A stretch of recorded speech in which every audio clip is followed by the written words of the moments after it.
What is going on, guys? Welcome back to the channel, and today we're going to be breaking down the latest gameplay from Battlefield 2042, talking about some little secrets that you guys might not have known about, as well as my overall thoughts on the gameplay. Just my luck that the previous video on this channel was literally talking about the fact that we've not seen much gameplay, and then here I am less than 48 hours later talking about new gameplay. It's definitely been very hard to keep on track of Battlefield and their marketing as a content creator, but I'm definitely excited that we've got some new gameplay to look at. Now, before we get into it, if you guys are new around here and you end up enjoying the video, then do consider subscribing and turning on those notifications so that you don't miss out on any upcoming Battlefield content. There is supposedly a little bit more gameplay coming next week, and there will be plenty of videos on that, but with that being said, let's get stuck right into it. So the new gameplay that they've shown us goes through all 4 of the originally announced specialists, showing off some of their gadgets and traits, as well as a fair amount of gunplay, some good looks at a few different maps, and overall I thought it was a pretty nice little snippet of gameplay. Now, a little behind the scenes info that you guys might enjoy is that this is actually the same gameplay, or at least a recreation of the first ever gameplay that we were shown at the early reveal event, when a few of us were lucky enough to get to see the game a week or so before the reveal trailer. Now, I originally thought it was the exact gameplay that we saw, but I can confirm this is actually just a recreation, so frame for frame it looks pretty much exactly the same, but there are some slight differences that I can remember from the notes that I wrote down, and they essentially prove that it is a recreation. So if you've heard some others saying this is a bit of an older build of the game, that's not entirely true, but it is also understandable why they would think that. So anyway, the first bit of gameplay that we see is from Webster,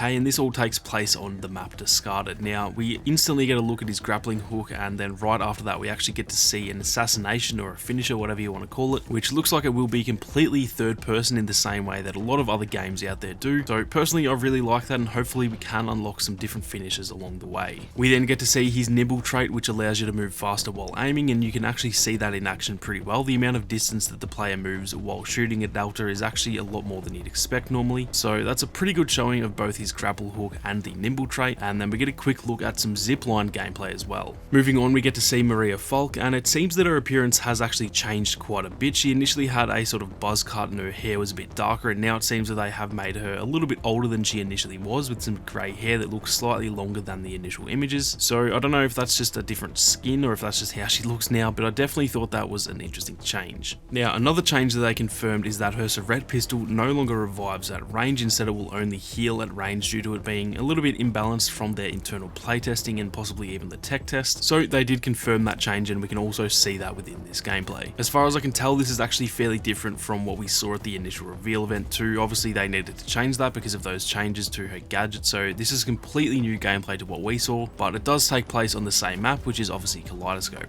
We then get to see her reviving a teammate as well, and I will say that the UI isn't really the best at the moment. I really hope they do change that. In most of the games it kind of lets you know when you've revived someone, but here we see her revive that teammate and nothing really happens, so I hope that UI is just a placeholder for now. Now, moving on, we do get to see some Boris gameplay, and again this is actually much different to what we initially saw. There was no gameplay inside this building, as I think that was only out on the streets in the initial reveal. We are once again on Kaleidoscope, and we do get to see his turret in action here, and then outside we actually get to see him right near the turret, which helps it become more efficient. Now, lastly, moving on to Casper, we get to see some gameplay here on Orbital when it looks like the storm has come in, and possibly even the tornado could be on its way, and I must say the map looks pretty awesome when it's dark like this in the gameplay. We get a quick look at his OVP-9 recon drone before getting to see some quick sniper gameplay, where Casper seems to be doing the typical sniper thing and just sitting up on a perch doing essentially fuck all. And then we get to see his movement sensor in action as well, which if you look down the bottom of the screen you can actually see that it alerts you in the direction that a nearby enemy is before he turns around and absolutely murks this guy. So that's essentially it for the gameplay, guys. It is a rather small clip honestly, but I'm glad they have finally started to communicate with us again, and on Twitter where they shared this, it did say more to come, so I'm expecting to see a little bit more next week from some of the specialists that we don't know much about as of right now, and if we do get some more gameplay next week, then I will be sure to make a video on that as well.